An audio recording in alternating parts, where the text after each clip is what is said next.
Can you hear me talking like this? Okay, great. Well, I teach at San Jose State University, and believe it or not, I teach recreation therapy. And I always like to tell people that because most people do not know what is recreation therapy. And I'm not going to tell you really all of what recreation therapy is because that's not the point of this. But there are recreation therapists all over the United States in hospitals and community centers. And one of our jobs as a recreation therapist is to teach people how to play. And the therapeutic benefits, of course, that we're all learning about right now and that we all inherently probably know about because we're here.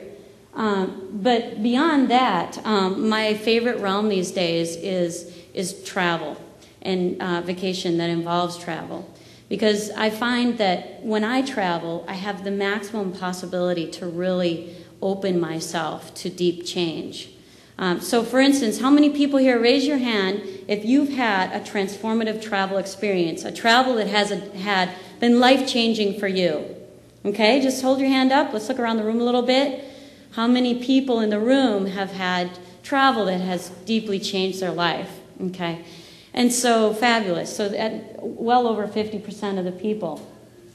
But see, the thing is that we must transform. We must transform as people. Our ancestors, all of our ancestors, knew that we have to transform. That's part of the natural developmental process of being a human being, is that we transform. We don't necessarily transform all the time in the way that we traditionally think about transformation, but we do have transformations from childhood to adulthood. From adulthood, we might get married. We might have a child. Of course, we encounter death, those that we love, or large atrocities of death. We experience powerful transformations throughout our life. It's just inevitable. But what our ancestors knew is that transformation is a process to facilitate. Okay? And so that is part of what I'm going to talk about today. Because Joseph Campbell, he's studied mythology across all of time, and across myriads and myriads of cultures. I'm sure many of you know Joseph Campbell. And he said that through his analysis of transitions and initiations, rites of passage, and transformation, really, he said that we transform in three different ways. We either do it unconsciously, unexpectedly, we have a transformation, we have a transformative experience. We can do it consciously, where we actually say, I can feel brewing inside of me. I can feel a desire for radical change. My life has become stagnant. I know that I'm ready for a change, a big one. And what is going to help me to do that? What's the type of transformation that I'm yearning and that I'm opening up into? That's a conscious attempt to approach to transformation. Then there's also transformation through force, which is another word for crisis, okay, or trauma. Okay, and so how do you want to transform? Because transformation is inevitable, so how do you want to transform? Do you want to do it unconsciously, where it kind of happens by mistake, and oh my gosh, isn't that neat? I just had this cool, positive transformation. Do you want to do it consciously, or do you want to have, something that's a little bit more painful happen?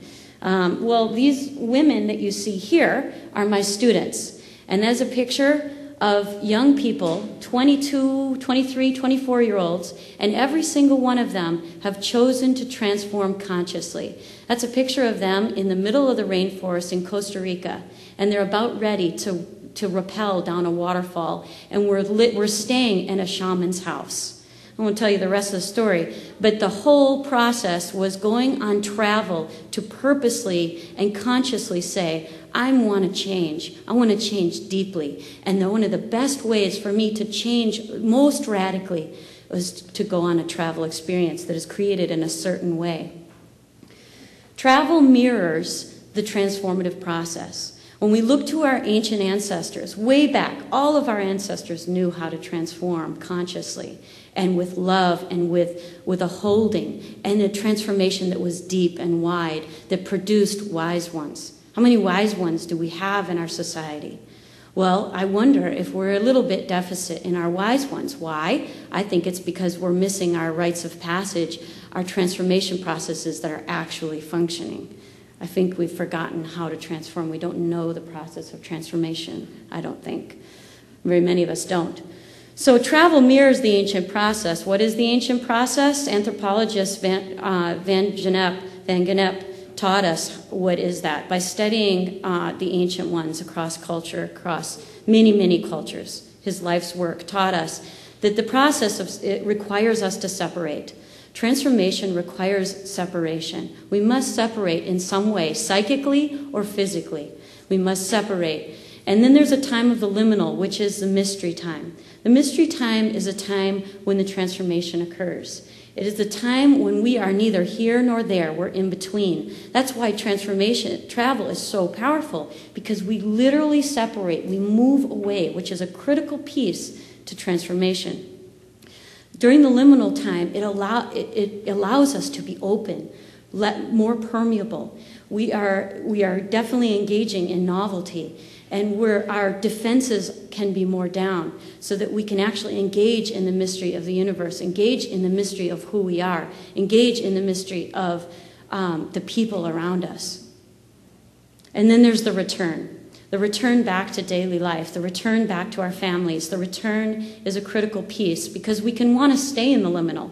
How many of us have been on vacation and we find that in the vacation mode, we don't want to come back? Well, that's probably pretty normal. Staying in that mystery, staying in the beauty is very seductive, but then there must be the return. And then what? That's a picture I took in 4 trips I've taken to Machu Picchu doing study abroad and transformative travel with my students.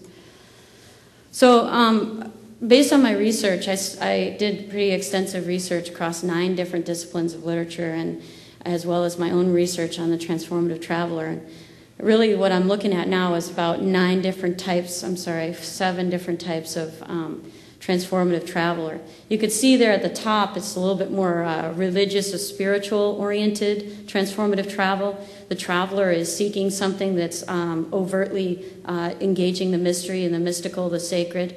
And the lower 4, that's a little bit more of the secular sort of approach to transformation. Of course, depends on your spirituality. They all could be spiritual. And I'm not going to really go into a lot of those different ones, because I want to get to this other content. But if you wanted to engage in transformative travel yourself, you can see which one are you? Which one are you most drawn to right now, based on what's going on inside of you?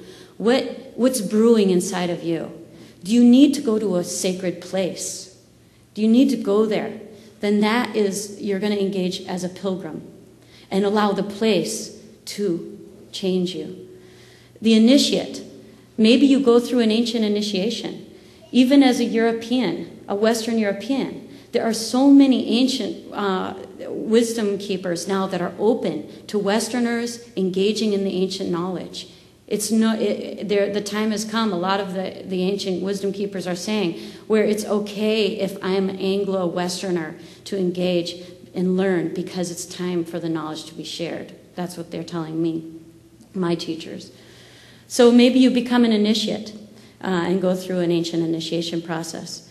Or perhaps you're interested in mystic travel or New Age travel, where you go to a place like Stonehenge, or you go to a place like Mount Shasta, or you go to a place like Machu Picchu that is known, or Sedona, that is known to engage you in a deep way. Or maybe you go to a place that's culturally rich to allow that to affect you, and you're working on personal growth, learning, and spiritual growth. The learner, elder hostel, perfect situation where you're really engaging yourself. Diaspora travel, that's where you're going to your own homeland and being changed in that experience. The adventurer and the philanthropist, or the volunteer giving. Okay, I'm going to move on.